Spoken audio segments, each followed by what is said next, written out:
bonjour, je suis très content d'être ici. Fait que la dernière fois, ça fait 1 an et demi. Je voulais juste savoir, il y en a-tu qui étaient là? Comme je sais qu'il y avait... OK, quand même. Fait que ça fait 1 an et demi, vous en rappelez pas trop de ce que j'avais dit. Ça fait 1 an et demi, mais cette fois-ci, ça va être complètement différent, même si le sujet est vraiment, disons, le même, parce que je veux vous montrer comme la même genre de théorie, mais c'est... La façon qu'on va le développer, c'est complètement différent. Fait que la première fois que je l'ai faite, j'ai montré comme la façon la plus simple de le présenter, puis cette fois-ci, un peu plus grand challenge, je vais essayer de vulgariser comme vraiment l'argument qu'ils ont présenté dans l'article. Fait que je vais parler de la formule de Black-Scholes, l'équation de Black-Scholes. Fait que c'était un article qui a été publié en 1973. Fait que je vais vraiment vous présenter comment ils l'ont fait dans cet article-là. OK, c'est sûr qu'il y a des notions que vous avez pas, je vais vous les présenter, il faudra prendre pour acquis, mais ça va être vraiment comme ils ont fait dans l'article. OK, donc juste pour introduire, donc l'article en 1973 qui a été publié par Black-Scholes, mais c'était pas, je dirais, l'article n'est pas vraiment remarquable, mais c'est plutôt l'idée derrière cet article-là. Puis aussi, quand ils ont publié ça, ils avaient de la misère à le publier. Donc ça leur a pris un peu de temps, puis là finalement, il y a un journal qui l'a accepté. Mais c'était parce qu'ils allaient vraiment à contre-courant de ce qui était comme acquis, de la façon que les gens faisaient les choses. Okay? Fait que ça c'était un peu comme, c'était vraiment eux, je dirais que c'est l'étincelle, parce que avec leur article, ça a commencé, disons, la théorie moderne de la finance mathématique, puis leur article, c'était l'étincelle. Mais par la suite, il y avait d'autres gens qui ont posé les fondements de la finance mathématique, des théorèmes fondamentaux, qui ont vraiment mis ça sur un plan un peu plus rigoureux. Okay? Fait que leur contribution était remarquable pour l'idée, mais l'article en tant que tel, je dirais que c'est un article un peu comme les autres, qui avec une certaine contribution puis avec une idée intéressante. Ok, donc la première chose qu'il faut que je vous parle, fait qu'avant de parler de qu'est-ce qu'on fait, etc., je vais vous donner un peu un contexte. Fait que rapidement, il faut que je définisse c'est quoi un produit dérivé. Ok, fait qu'un produit dérivé, si vous regardez la définition ici, ça dit tout simplement c'est un contrat financier entre deux parties, puis essentiellement la valeur de ce produit dérivé, de ce contrat financier est dérivé par et une fonction de quelque chose d'autre.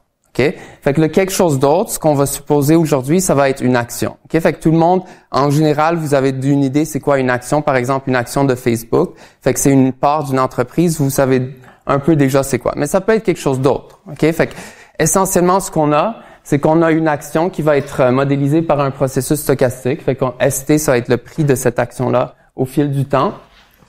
Et pour le produit dérivé, que je vais vous donner comme exemple pour concrétiser les choses, on va penser à une option d'achat. Fait que c'est quoi une option d'achat? C'est tout simplement un produit financier qui donne un versement à un certain moment donné. Fait que le versement va être fait au temps T, disons dans 1 an. OK? Et le versement que ce contrat va vous donner va être une fonction du prix de l'action à ce moment-là. OK? Puis une fonction simple, OK, mais qui représente un produit dérivé qui est comme un des plus populaires, qui s'appelle l'option d'achat, c'est celui-là. OK? Fait que le versement de ce produit dérivé, ça vous donne le maximum entre 0 puis ST moins K. Fait que essentiellement, ça vous donne l'excédent par rapport à K, qui est juste comme un prix déterminé à l'avance, disons $100. Fait que imaginons que aujourd'hui le prix de l'action Facebook, c'est $100. Puis j'achète un produit dérivé qui, dans 1 an, va me donner ce versement-là, maximum entre 0 puis ST moins K. Okay? Fait que ce qui va se passer, c'est que si l'action de Facebook, elle vaut 150, ce contrat-là va me donner $50 dans 1 an. Je vais avoir $50 dans 1 an. Si l'action de Facebook chute, je perds rien. OK? Fait que si l'action de Facebook vaut $50, je paye rien, je vais rien recevoir, mais je perds rien. OK? Fait que ça, c'est l'idée derrière comme ce genre de contrat-là. Fait que ça, c'est un exemple d'un produit dérivé. Ça peut être n'importe quelle fonction. Ici, c'est une fonction simple, mais ça pourrait être une fonction plus complexe. OK? Fait que dans ce cas-là, on va se concentrer juste pour concrétiser comme à une fonction de ce style-là. Puis si vous voulez un exemple peut-être un peu moins financier, là, fait que vous pouvez penser aussi que les produits dérivés, c'est pas juste comme dans un contexte de finance. OK? Fait que ça veut dire que, par exemple, pour y avoir un produit dérivé sur comme pas une action, mais sur d'autres, je dirais comme presque on peut dire sur un autre, comme même sur un phénomène. Ok, par exemple, comme si vous regardez les précipitations de neige dans un mois, OK? Fait que vous pourriez avoir le cas, ça serait comme une moyenne de précipitation de neige. Puis s'il y en a plus que ça, ben qu'est-ce qui se passe? Ben ça veut dire que vous faites un montant d'argent qui est proportionnel à la différence. Fait que ça peut être utilisé par exemple comme par les stations de ski ou par les industries de tourisme comme des produits dérivés comme ça pourrait être intéressant pour ces entreprises-là ou ces entités-là. OK? Fait que les produits dérivés, c'est pas juste ce que je vous montre ici, c'est beaucoup plus général, mais dans le contexte que je vais vous présenter aussi, aujourd'hui, on va penser que le produit dérivé, OK, c'est un contrat financier sur une action, OK, comme une action de Facebook, puis essentiellement, ça vous donne une valeur prédéterminée à l'avance, c'est une fonction prédéterminée à l'avance de la valeur de l'action comme à un certain moment donné dans le futur qu'on va appeler par grand T. OK, fait que si vous avez comme une idée de qu'est-ce qui se passe ici, comme de ces deux produits-là, vous êtes correct. Okay? Vous n'avez pas besoin d'en savoir plus que ça pour cette présentation-là. OK? Fait que le problème qu'on va regarder, fait que le prix de l'action Facebook, lui, on l'observe. On l'évolue au fil du temps. Le ST, on va l'observer.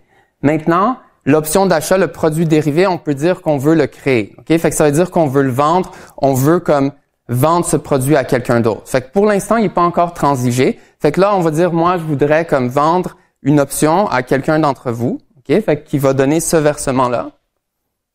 OK? Autant grand T.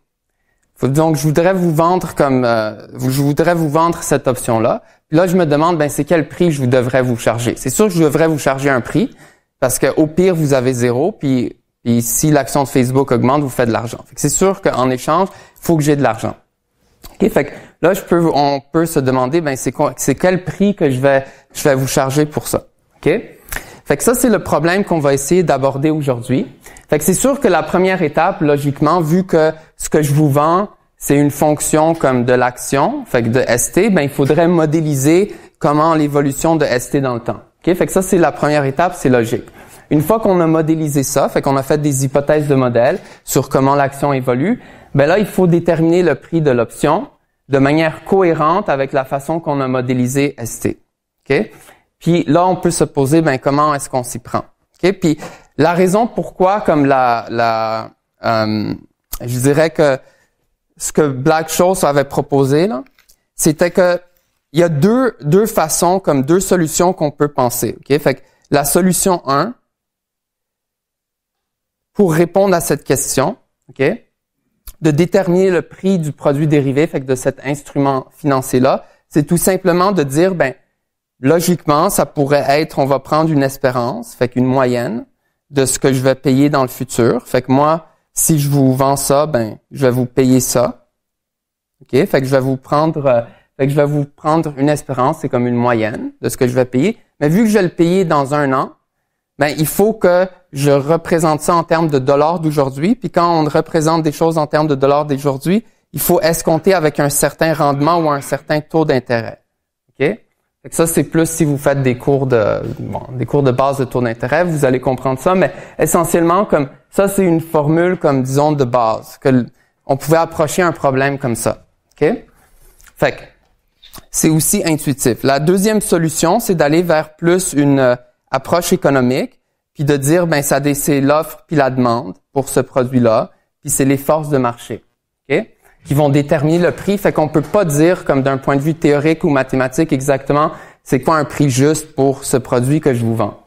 OK? Fait que ces deux solutions qui auraient pu être intuitivement utilisées, Black-Scholes, ce qu'ils ont fait, c'est qu'ils ont proposé quelque chose d'autre. Puis en fait, avec la théorie qui a été développée dans le futur, on peut montrer que ces deux solutions qui sont un peu contradictoires parce que celui-là dit que il y a un prix, puis celui-là dit ça dépend de l'offre, de la demande, faut faire d'autres hypothèses.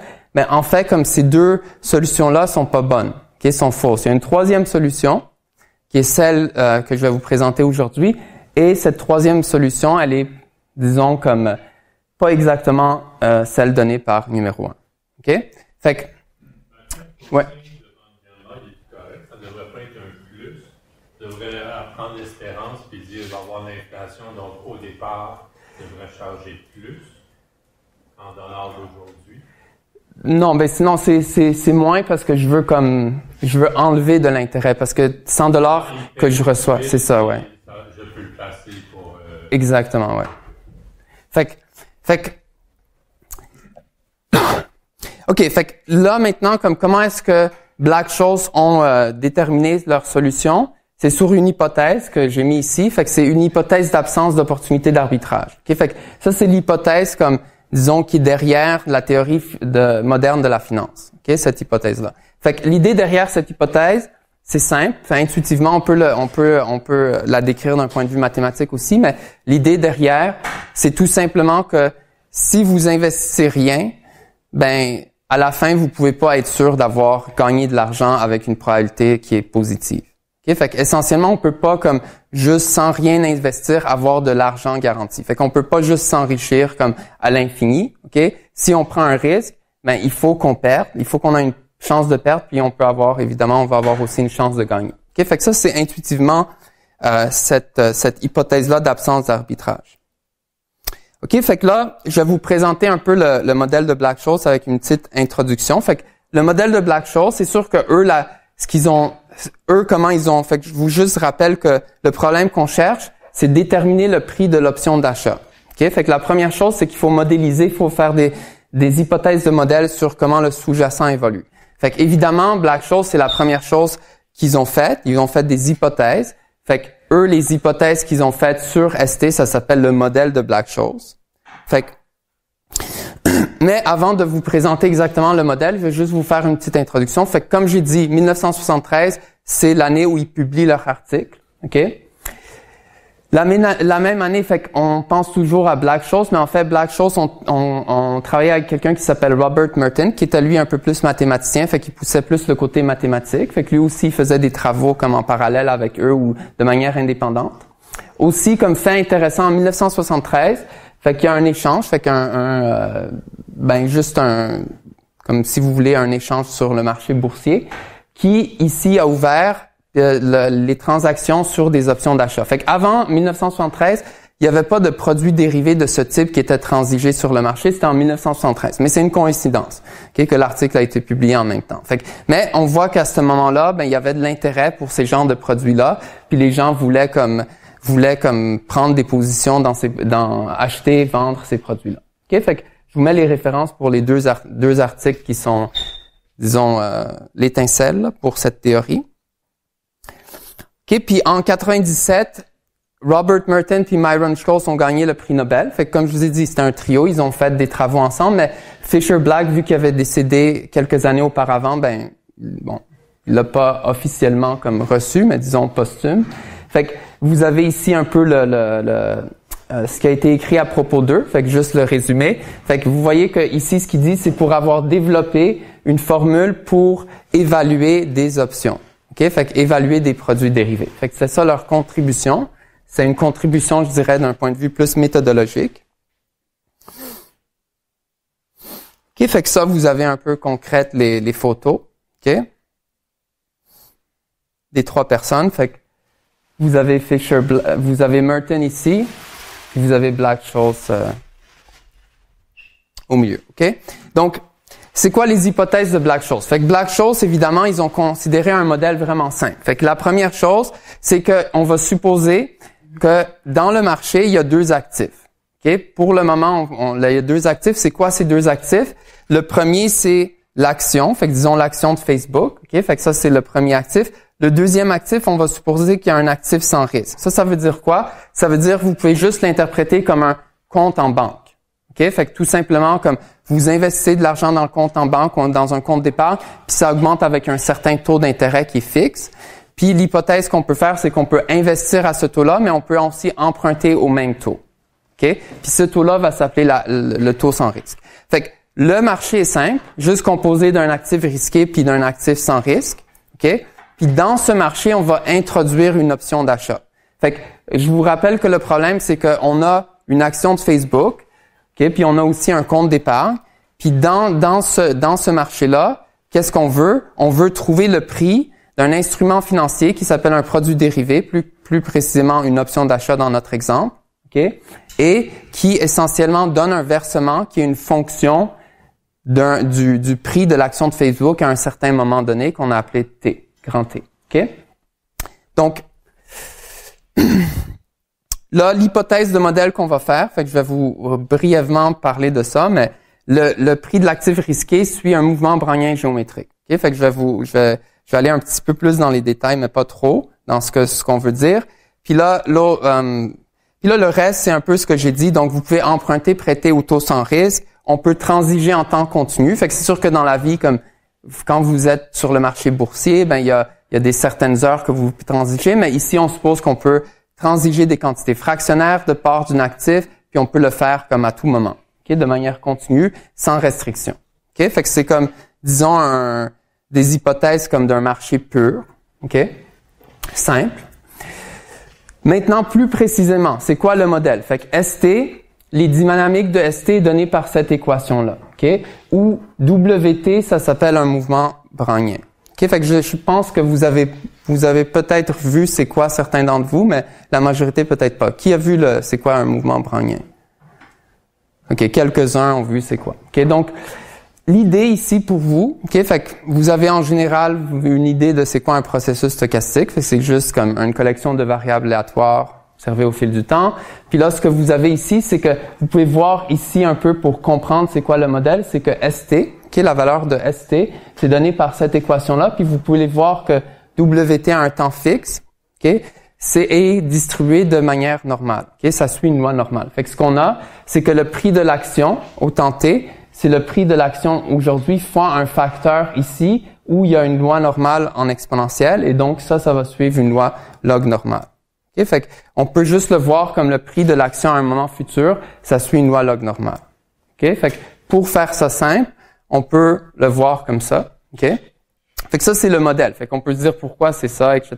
Fait qu'il y a des raisons pourquoi, dans un contexte pur, simpliste, on pourrait représenter les dynamiques de l'actif risqué d'une action de cette façon-là. On peut rentrer dans ça aujourd'hui, là, mais bon, c'est évidemment, le modèle est trop simple. C'est pas un bon modèle, mais d'un point de vue, je dirais, théorique, comme on peut aussi justifier ces genres de dynamiques.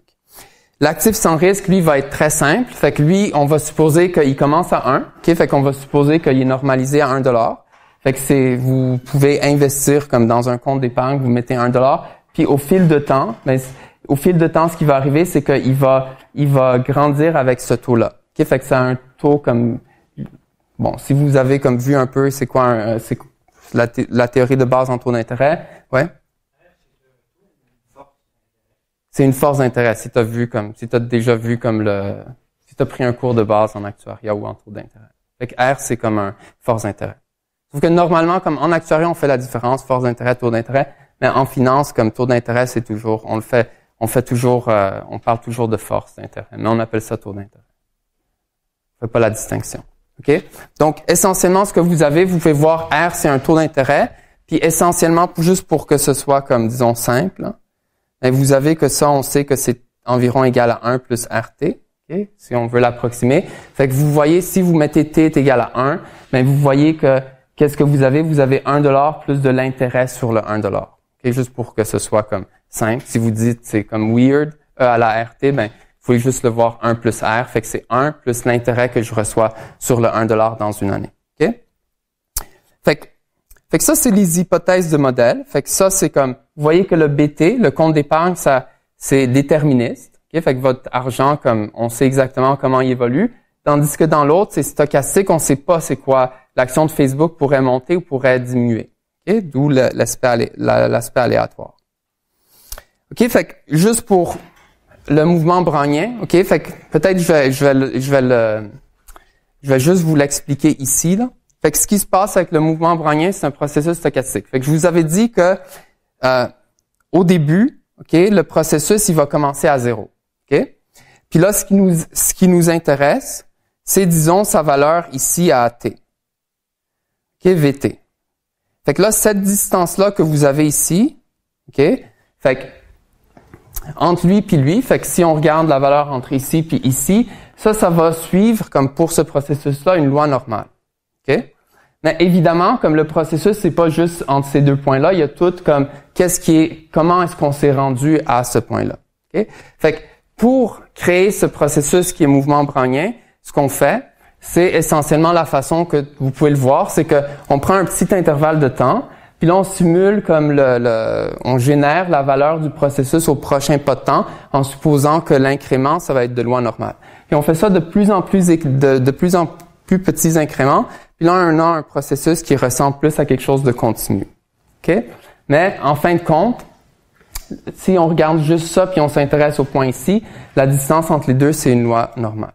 OK? Fait que c'est juste comme c'est pas vraiment important pour ce que je vais présenter de savoir c'est quoi en détail le mouvement brownien, mais juste pour vous donner une idée que c'est un processus stochastique, fait que c'est pas juste comme la loi normale, comme c'est la loi normale est induite par les dynamiques du processus.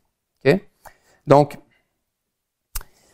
fait que le mouvement brownien, OK, qui est utilisé pour modéliser par Black-Scholes, mais aussi dans la théorie de la finance moderne, ben c'est comme le modèle, je dirais, de base, OK, ben l'outil de base pour modéliser l'évolution en temps continu d'un processus stochastique. Fait que ce que vous avez, c'est que ce qui est intéressant, c'est que le mouvement brownien, OK, ça a été comme une première, je dirais, description comme mathématique, mais disons non rigoureuse de ce processus-là a été proposé par quelqu'un qui s'appelle Louis Bachelier vers le début des années 1900. OK? Et lui, à ce moment-là, il s'intéressait tout simplement au marché financier, il voulait modéliser, puis là, il disait, OK, ben je vais essayer de modéliser comme les variations dans le prix, puis essentiellement, comme la façon mathématique qu'il a faite, c'est, on sait maintenant que ça correspondait à quelque chose comme, il utilisait le mouvement brownien. OK? Puis, le mouvement brownien, comme c'est aussi important, comme pas juste, évidemment, en finance, là, mais dans le processus stochastique, en physique, etc. Puis Einstein a aussi donné la première, je pense, description quantitative, OK, du mouvement brownien, évidemment, pour une application en physique, OK, mais c'est quand même intéressant que Louis Bachelier, lui, a aussi comme pensé à ce genre de processus-là. Et maintenant, il y a une conférence vraiment, disons, la plus grosse conférence en finance mathématique. Ça s'appelle la conférence Bachelier. OK? Fait qu'on appelle Louis Bachelier comme le père de la finance moderne. Fait que c'est sûr que Black-Scholes se sont inspirés comme du modèle qui a été proposé à ce moment-là, etc. OK? Fait que ça revient comme ça tire son historique de là. OK?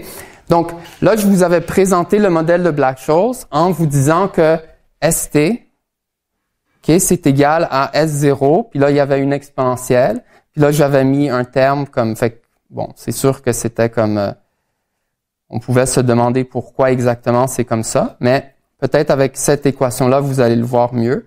Donc, ce qu'on avait ici, c'était quelque chose comme ça. Donc, après ça, vous aviez ici, on avait le mouvement brownien. OK? Fait que, une autre façon d'exprimer cette relation-là, puis je vais juste le justifier un peu plus tard, OK? C'est à travers ce qu'on appelle la notion d'équation différentielle stochastique. Fait qu'au baccalauréat, vous n'êtes pas introduit à ça, OK? C'est plus comme, je dirais, niveau maîtrise. Fait qu'il y en a qui ont peut-être fait des cours d'équations différentielles. Mais ça, c'est pas des équations différentielles stochastiques. Fait que vous voyez des équations différentielles ordinaires, degré 2, etc. Fait que, essentiellement, l'idée d'une équation différentielle stochastique, là, vous devez comme un peu accepter, bien que je vais le justifier, là, que ça ici et ça représente la même chose. OK? Fait qu'essentiellement, une équation différentielle, pour ceux qui ont déjà fait, on peut poser une différentielle, résoudre pour la fonction qui satisfait cette différentielle, mais cette fonction-là, elle résout cette différentielle-là. OK? Sauf que là, c'est différent parce que quand vous faites le cours d'équation différentielle, la fonction que vous cherchez, elle est déterministe, tandis que ici, la solution, c'est un processus stochastique.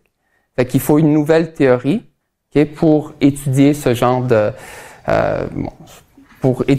d'équation puis de ce genre de processus. OK?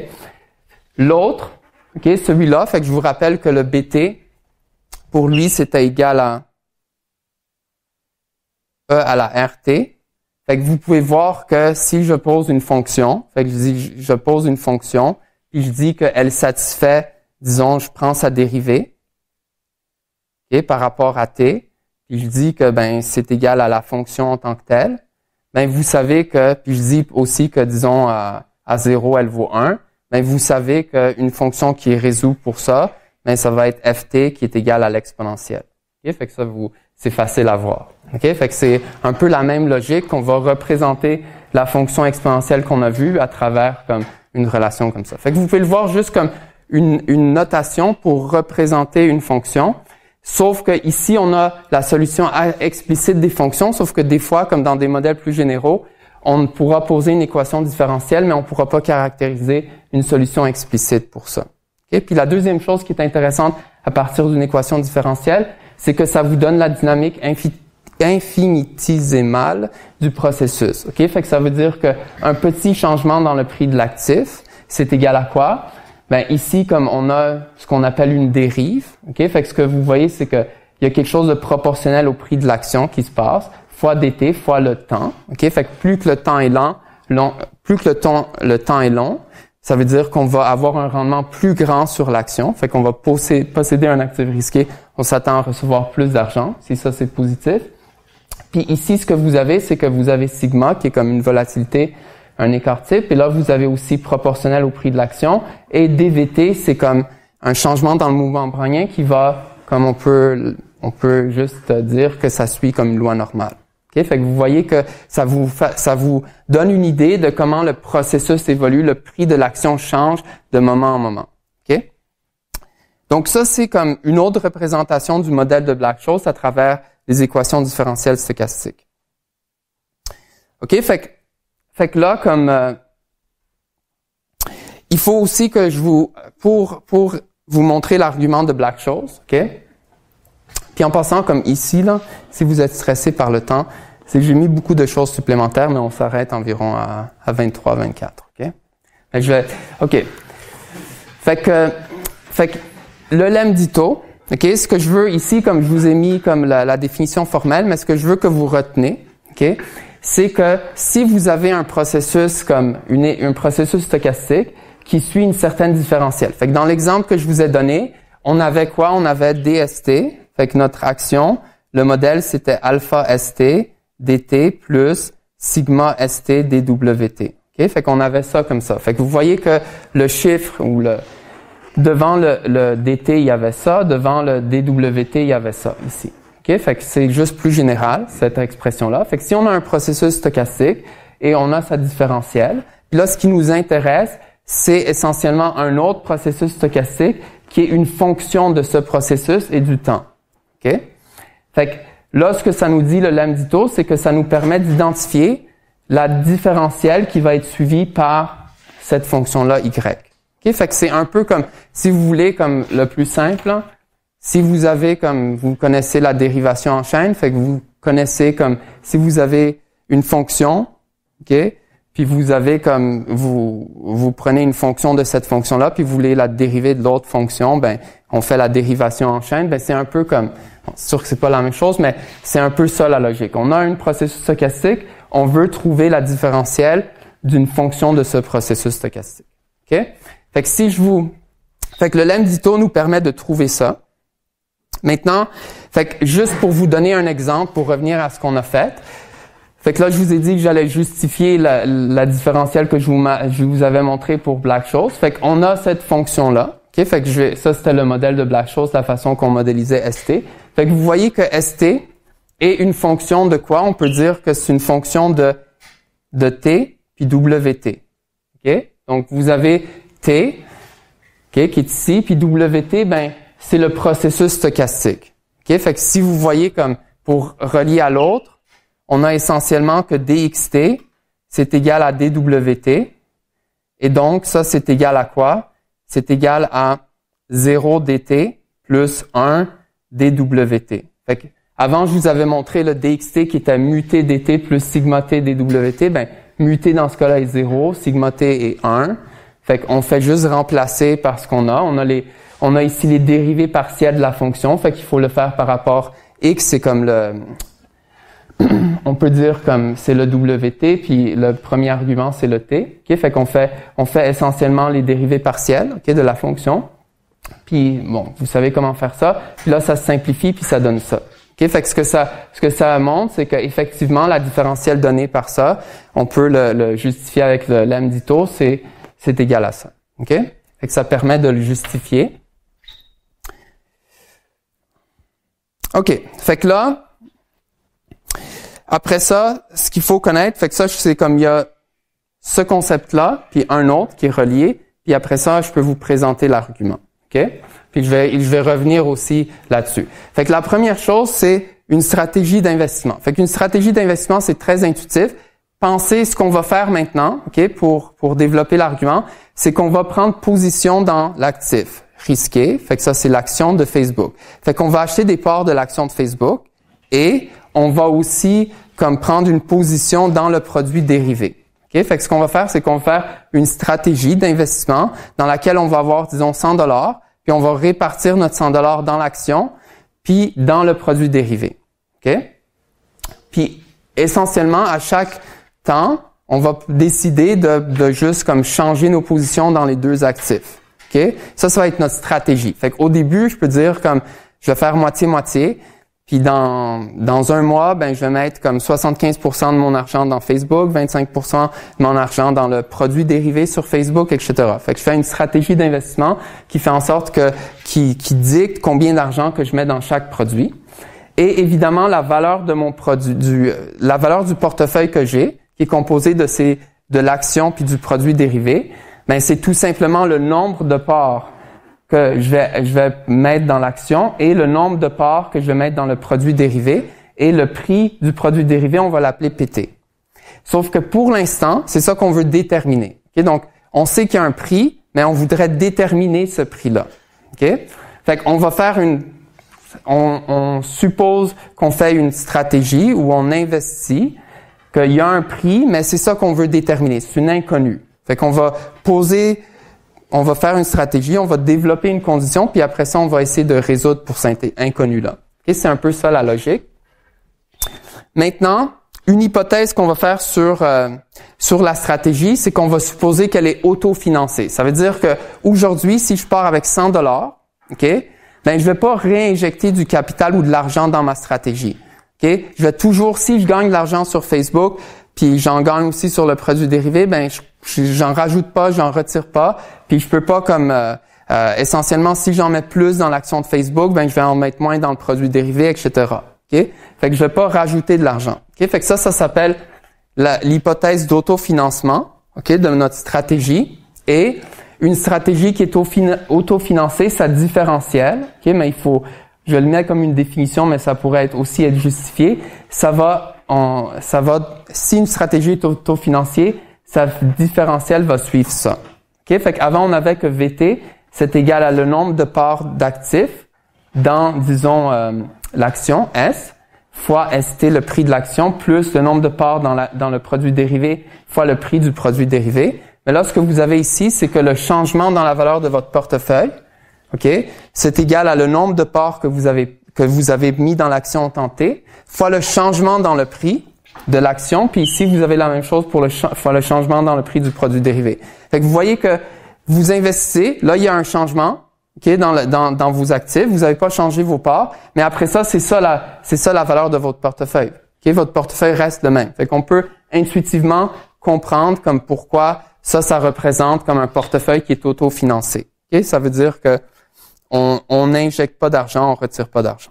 OK. Fait que là, on arrive à l'argument de Black-Scholes. OK? Fait que je vais un peu comme répéter. OK. Fait que ce qu'on veut, OK? Fait que le problème qu'on cherche ici, c'est on va chercher à déterminer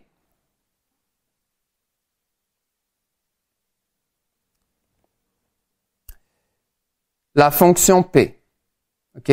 Sous les hypothèses de Black-Scholes et sous aussi l'hypothèse que je vous ai dit qui est à la base de la finance moderne, qui est l'absence d'arbitrage. La fonction P, c'est quoi? C'est le prix du produit dérivé. Fait que le prix du produit dérivé, ce qu'on va dire, c'est que le prix du produit D, comme ST, c'est un prix au fil du temps. C'est un processus stochastique. OK? Maintenant, le prix du produit dérivé, ce qu'on va dire, c'est que c'est une fonction P. Fait que P, c'est juste une fonction comme F. Ça va être une fonction du temps, puis de la valeur de l'actif au temps T. Okay? C'est logique que le prix du produit dérivé, ça va être une fonction, vu que ce produit dérivé va vous verser quelque chose qui est en lien avec le prix de l'action de Facebook au temps grand T, c'est logique qu'aujourd'hui, le prix devrait être une fonction du prix de l'action aujourd'hui et de T, de ce qu'on peut comme observer. OK? Fait que c'est exactement cette fonction-là qu'on va chercher, OK? La fonction P, OK? Et tout ce qu'on sait pour l'instant sur cette fonction-là, c'est quoi? C'est que la valeur au temps grand T, OK? Fait qu'on dit à l'échéance du produit dérivé, OK? Qui est donné par ça, fait que la valeur terminale, ben on sait c'est quoi? C'est le versement du produit dérivé. Fait que essentiellement, dans l'exemple que je vous ai donné, c'est égal à quelque chose comme ça, OK? Puis ça, ben ça peut être plus généralement vu comme acheté, OK? Fait que on sait la valeur terminale, OK? Combien ça doit valoir, parce qu'on sait que à la fin, ça nous donne ça. On sait exactement c'est quoi la fonction. Mais qu'est-ce qui arrive avant? C'est quoi le prix avant? OK? C'est ça qu'on cherche. OK? Donc, comment est-ce qu'on s'y prend? Ben, on va créer un portefeuille. Donc, on crée un portefeuille. OK? Donc, une stratégie d'investissement.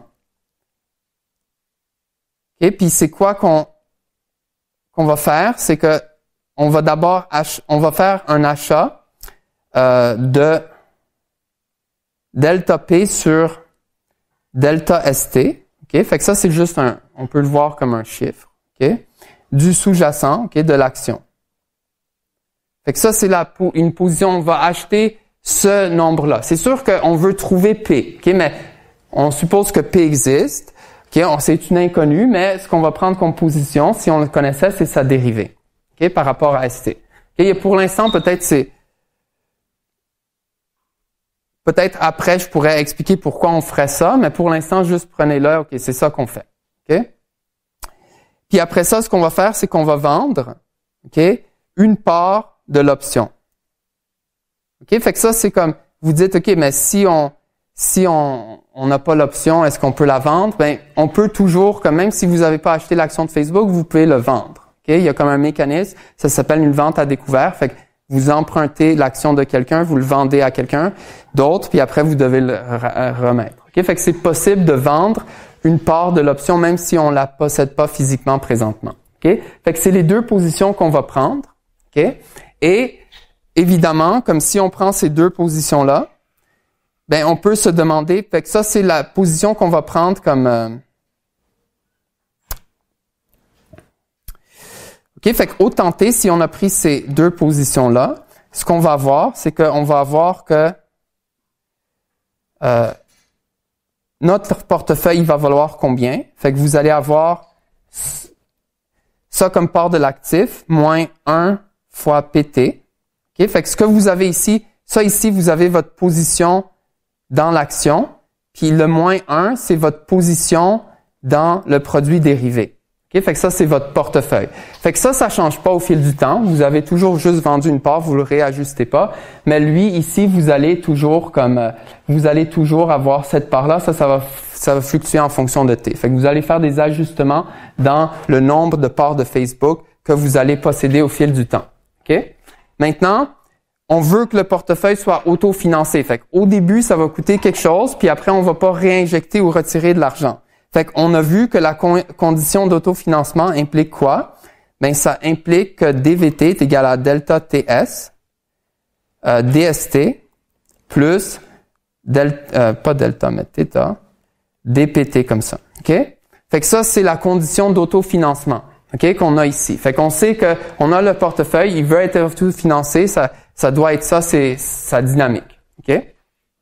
Maintenant, après ça, l'autre chose qu'on sait, c'est que fait que ça, on peut le voir comme, bon, vous avez 1, 2, OK. L'autre chose, c'est que vu que PT, qui est le prix, OK, de l'option, c'est une fonction de T et ST, ben, par le lemme d'Ito, on peut identifier sa différentielle. Fait que je vous avais dit que le lemme d'Ito, ça permet de faire quoi? Ça permet que si vous avez un processus stochastique, puis vous avez une fonction de ce processus stochastique, je peux identifier la différentielle. Fait que par Ito, OK, fait que par le lemme, OK, qu'est-ce qu'on obtient? On obtient que la différentielle, OK, puis peut-être juste...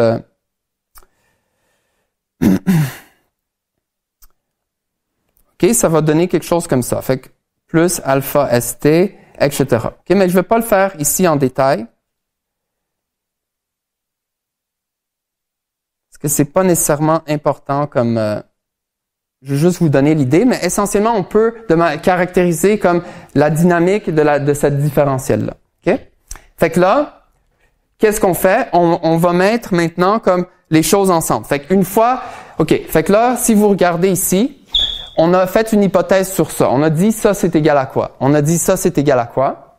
On a déterminé que par le lemme d'Ito, vu que PT, c'est une fonction de TST, ça... par le lemme d'Ito, ça doit avoir une dynamique, fait qu'on sait c'est quoi. Et DST, ça c'était notre hypothèse de modèle qu'on avait faite, on lui avait attribué une dynamique. OK? DST, c'était alpha ST fois DT plus sigma ST fois DWT. OK? Donc, essentiellement, si on met toutes les pièces ensemble, on a une expression pour DVT. Et l'expression qu'on obtient pour DVT, OK? Fait que DVT, on obtient quoi? Ben, vous obtenez quelque chose qui est moins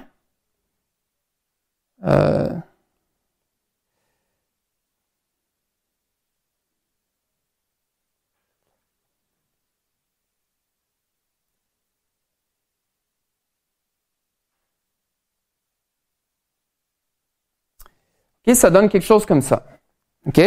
Donc, maintenant, ce qui se passe, c'est que vous avez que votre portefeuille, fait que la différence dans la valeur de votre portefeuille, c'est égal à ça. OK? Ce que vous avez ici, ça, c'est une dérivée partielle. Vous pouvez le voir comme un chiffre. Si on connaît la fonction, on peut la dériver par rapport à t. On plug TST dans cette fonction-là. Ça, c'est un chiffre, autant t. Puis ça aussi, c'est un chiffre. Fait que ça, c'est un chiffre. Puis vous avez ici dt. Fait que ce qu'on observe, puis c'est là l'argument, c'est que Black-Scholes va utiliser, c'est que le changement dans la valeur du portefeuille est pas risqué. Dans le sens que ça, autant t, c'est connu, c'est un chiffre. Puis ça ici, c'est dt, c'est juste un pas de temps, OK? Fait que c'est comme, vous pouvez voir comme un rendement, puis proportionnel à un pas de temps, OK? Fait que plus le temps est long, plus le rendement va être grand. Puis il n'y a pas de terme DWT, ça veut dire qu'il n'y a pas de terme risqué. Ça veut dire qu'on peut dire que ce portefeuille est sans risque. OK? Ça veut dire que en investissant dans ce portefeuille, pour au moins une petite période de temps, on sait exactement quel rendement qu'on va faire. Et donc, l'argument qui est utilisé, qui est proposé par Black-Scholes, c'est de dire que DVT, c'est égal à RVT dt. OK? Fait que ce qui se passe ici, c'est qu'on dit, vu qu'il n'y a pas de risque dans ce portefeuille, le rendement sur ce portefeuille devrait être proportionnel au taux sans risque. OK? Parce que si je prends pas de risque, dans cette stratégie d'investissement, essentiellement, comme je devrais avoir le rendement sur le taux sans risque. Pourquoi? C'est parce que si c'était plus élevé, qu'est-ce que je ferais? J'emprunterais de l'argent, OK, au taux sans risque, puis j'investirais dans cette stratégie-là, puis j'aurais un rendement plus élevé. OK? Fait que je ferais de l'arbitrage. OK? Sans prendre de risque, sans sortir d'argent de ma poche, parce que j'ai emprunté l'argent, je fais un rendement supérieur au taux sans risque. OK? Fait que là, puis inversement, si c'est plus petit, c'est le contraire. Je vais faire l'inverse de cette stratégie-là pour recréer le contraire, puis je vais investir le montant d'argent que je reçois dans le taux sans risque et j'ai fait un arbitrage. Fait qu'à l'équilibre, il faut nécessairement que ce portefeuille-là, comme rendement, fait qu'un changement dans la valeur du portefeuille devrait me donner le taux sans risque. Donc, si on met les deux choses ensemble, fait que si on met que toute cette partie-là est égale à RVT, OK? Donc, si on pose ces deux choses-là ensemble, ça nous donne l'équation de Black-Scholes. OK?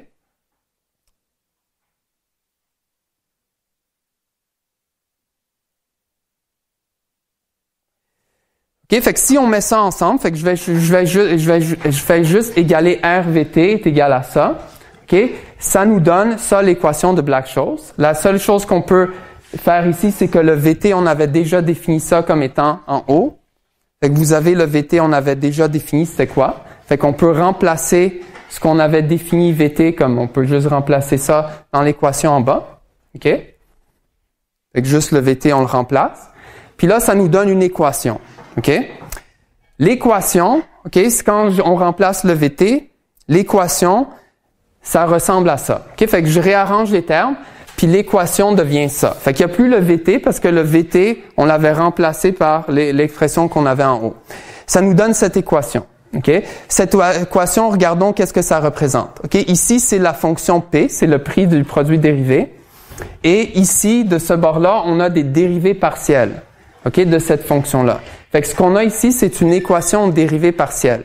Fait qu'on vient de donner une relation, okay? On vient de dire de manière implicite, de dire que cette fonction-là, okay? Fait que ce prix-là, ce P-là, doit satisfaire cette équation. Okay? Et comme vous savez, une équation différentielle, si on prend une fonction puis on dit la dérivée de cette fonction, c'est la fonction elle-même, on sait que la fonction qui résout ça, c'est une fonction exponentielle.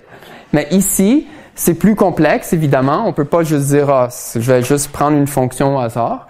Mais c'est une équation de dérivée partielle. Fait qu'il y en a-tu qui ont déjà fait un cours d'équation de dérivée partielle? Il y en a. Je pense qu'ils sont donnés comme en troisième année. Si vous êtes en maths pure, en général, vous en faites une. Ou sinon, il y en a à la maîtrise. Fait qu'une équation dérivée partielle, c'est tout simplement comme ça. On pose une équation de manière implicite que la fonction satisfait avec des dérivés dedans. OK? Si on veut faire simple. Donc, elle doit satisfaire cette fonction-là. Fait que le prix doit satisfaire cette fonction-là. Et on connaît la valeur terminale de la fonction. OK? Fait que la valeur terminale, on la connaît, c'est égal à quoi? Ben, c'est égal au versement, à ce qu'on a dit que le produit dérivé paye. Fait que dans notre exemple, on avait dit que c'était ça. OK? Fait que ça, on sait de manière explicite c'est quoi. Puis cette équation-là, au dérivé partiel, on peut faire un changement de variable et la réduire à une équation dérivée partielle qui est très connue en physique, qui est l'équation de la chaleur.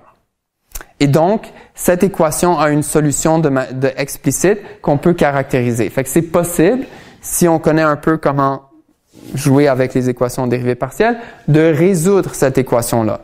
Tout comme on avait fait qu'on sait une fonction, puis je prends sa dérivée, c'est la fonction elle-même, c'est une fonction exponentielle. C'est sûr que c'est un cas simple, mais si c'est un cas plus compliqué, on peut quand même le résoudre. Et la solution de ça, pour ce versement précis qui est l'option d'achat, c'est donné par cette formule-là. Fait que cette formule-là résout l'équation dérivée partielle. Fait que si vous prenez cette fonction-là, vous pluguez les dérivés de cette fonction-là dans l'autre fonction, okay, dans l'autre équation, vous allez voir que les deux côtés, ça donne la même chose. Fait que cette équation, okay, satisfait comme l'équation en haut. Cette formule-là satisfait l'équation en haut. Puis ici, ce que vous avez, c'est le phi, c'est juste la distribution cumulative de la loi normale, okay, qui est pas définie ici. Okay, mais c'est le symbole standard. Fait que ça, c'est ce qu'on appelle la formule de Black-Scholes pour une option d'achat. Donc, pour le cas spécifique, donc la solution de cette équation-là pour le cas spécifique quand le versement est donné par ça. Mais de manière générale, peu importe le versement, okay, le prix du produit dérivé doit satisfaire cette équation-là. Dépendant du versement, des fois on peut le résoudre de manière explicite, comme dans ce cas-là, et des fois, on peut pas le résoudre de manière explicite, donc il faut faire des méthodes numériques. Mais pour ce cas-là, on peut le résoudre de manière explicite. OK? Fait que ça, c'est l'équation de Black-Scholes. Puis des fois, comme les gens mélangent les deux, et ça, c'est la formule de Black-Scholes. Fait que ça, c'est la formule de Black-Scholes, c'est une solution particulière à l'équation de Black-Scholes pour un versement spécifique, qui est celui de l'option d'achat. OK? Fait que là, je vois que pendant 1h20, fait que je vais conclure sur le fait que le résultat, OK, de Black-Scholes, OK? Fait que je vais essayer de dire en 1 minute qu'est-ce qu'ils ont fait. OK? Fait que leur objectif, c'était de dire que on va poser une équation, OK, qui va pas être explicite, mais implicite en termes de dérivée, qui est leur équation dérivée partielle. Puis ce qu'ils ont dit, c'est que le prix d'un produit dérivé doit absolument satisfaire cette équation-là. Puis comment est-ce qu'ils sont parvenus à ça? Ben, c'est en utilisant comme la théorie du calcul stochastique, qui est la théorie derrière les équations différentielles et le lemme-dito. Fait que ça, c'était une partie. Et l'autre partie, leur argument. Fait qu'ils ont dérivé comme avec ça mathématiquement, on peut dire comme qu'est-ce qui se passe avec avec la différentielle, la stratégie qu'ils considèrent. Et qu'est-ce qui leur a permis de fixer c'est quoi leur équation? Ben, essentiellement, c'est de dire que s'il y a une hypothèse sans arbitrage, donc sous l'absence d'arbitrage, ça aussi, il n'y a pas de possibilité d'arbitrage, ben, ils ont dit que le portefeuille qu'on a créé, il n'y a pas de risque et donc son rendement devrait être le taux sans risque. Et avec ça, ils ont pu terminer leur équation puis avoir une équation où on a les valeurs des deux bords de manière explicite. Et une fois qu'on a ça, ben, ça dit que n'importe quel produit dérivé avec n'importe quel réversement doit absolument satisfaire cette équation-là. OK? Donc, je vous remercie pour votre attention.